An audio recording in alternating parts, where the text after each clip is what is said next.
Hello and welcome to my channel. My name's Alex, and as you've seen by the thumbnail, yes, somebody has broken in and stolen some tools. It hasn't been from the shed, it's been from my parents' garage, which we're particularly annoyed about. My mum's in her mid-80s, lives on her own since my dad died a couple of months ago, and basically someone during the night ripped off a panel from the garage. Thankfully it was asbestos, so I'm hoping that they've inhaled some of it and will come to harm from that later on. Basically went through everything, ignored a petrol mower that was there and was worth several £100s, and they stole some tools which were worth absolutely nothing, apart from to me and my family, because they were part of my dad. Yeah, really gutted about that. But what I have done is I've saved some of his more quality tools, and I'll show you those in a bit. But first of all, the elephant in the room. Yes, I have been subject to an assault recently as well, very recently.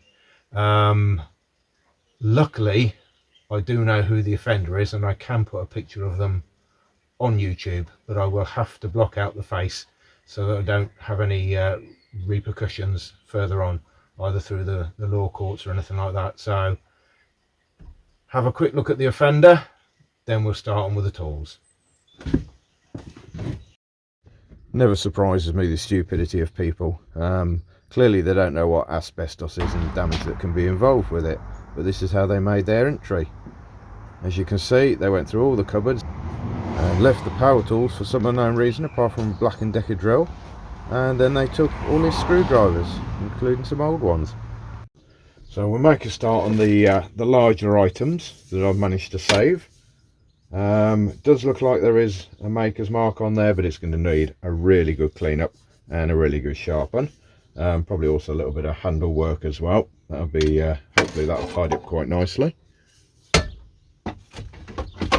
Again, another sickle or hand sickle. This one is going to need some work doing to the handle, so again, probably a project to base out of these two. I can see something there as well, but again, we'll save that for a later date. And I definitely was not going to leave this lying around in the garage. No manufacturer's marks on it.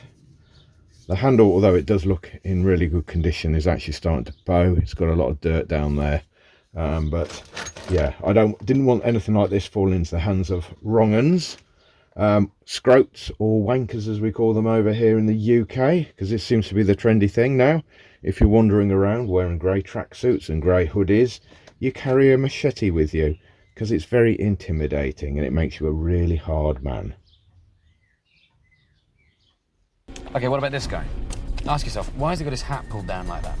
He's fuck ugly. Or he doesn't want you to see his face. Because he's fuck ugly. Right, let's see what else we've got in the boxes.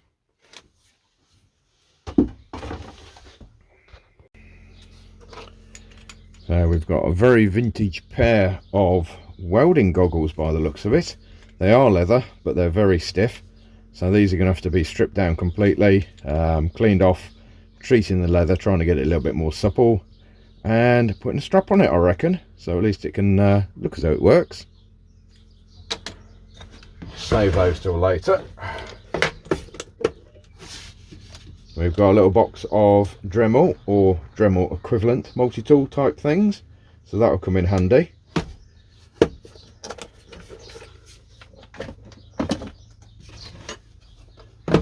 Now this, a box of router bits. I did actually buy the router off him some while ago and he didn't tell me that he got these, which is a bit of a shame, but I'm sure I'll use them now.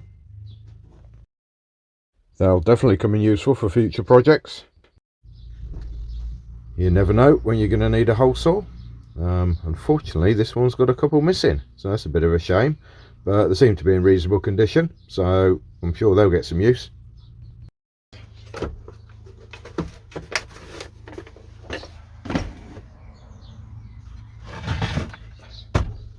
Now onto the spanners and assorted other tools. On the left hand side is Elora, and we're going from size 8 all the way up to 17. This tiny little Elora, I'm not sure whether it's part of the same set, could well be.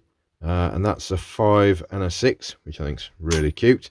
So it looks like I'm missing a few, so next time I'm down at my parents', I'll go through my dad's stuff and see whether I can find the others to the set. On the right hand side is some Guidor, I think that's how you pronounce it, and this is a number 14 set. These go from 3/8, 1/2, 9/16, and finally 5/8. So again, not sure whether it's a complete set.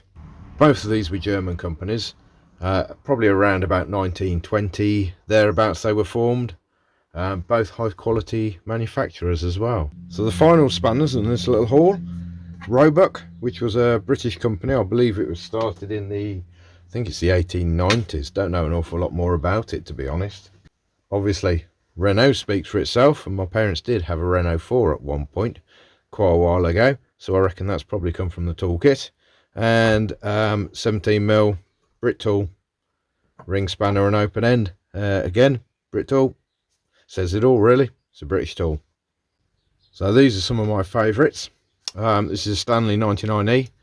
Remember, this has always been in my dad's shed and always had a lot of use, so that's going to just get a quick wipe down, oil of the important parts, and it's going to stay as it is. We've got a little stubby flathead Stanley screwdriver. He also did have a longer Phillips screwdriver, which was one of the things that was stolen, and that is one of the things I'm most gutted about, because it's the one tool that I really wish I'd taken some while ago. And now we've got, these aren't vice grips, in case any of you Americans are wondering. These are mole grips.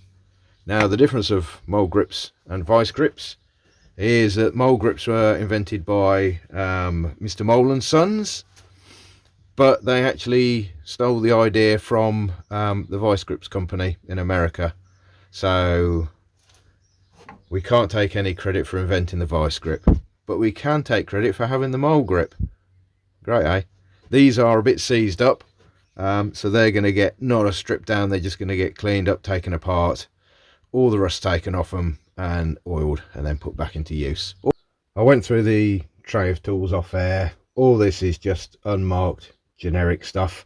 There's a few marked just Japan, not sure about those. Extension bar, and looks like a plug socket. Couple of Halford sockets. Again, all this is going to go back into my dad's garage. So we've got a Bedford socket, again not really anything I want. Brittle flexi socket. Assortment of rods. I will keep these actually, because they'll either make good punches or I can use them as pins for something, so we'll hang on to them. This little spanner set is something I do remember. At the moment it just needs a good clean up, but I can't find any manufacturing marks on, but it's hard to tell with the rust. That I'm going to keep, because I do remember that, and that's got personal attachment.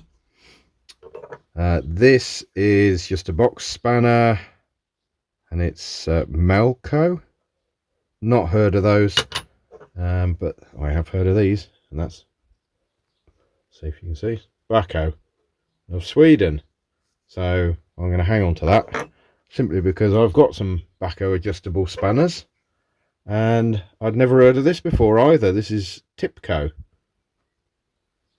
Wasn't much information to be found on these, apart from it was a company called CR Tipping and Co. And they were based in Leeds around the 1950s. Seems to move okay. Could probably do with a quick strip down and a quick greasing. It is missing one of the little screws. It looks like it's a recessed nut screw type thing on the other end, and it's got like a little nut and a bolt, so we'll probably have to do with something about that at a later date, but that will be going in my collection. And we've also got this little brass screwdriver, and it's a bit like a Russian doll, so you've got 3 screwdrivers all together. That'll get a nice clean up, and that'll stay in the shed.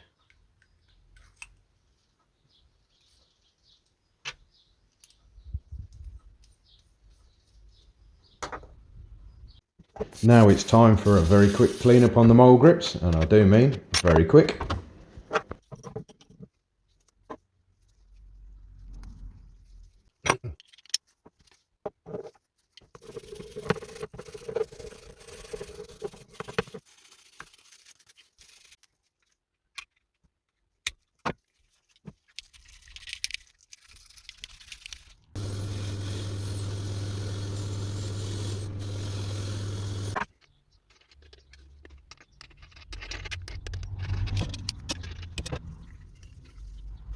That's another tool ready for action. Hope you enjoyed this little show and tell video. Thanks for watching. I'll catch you on the next one.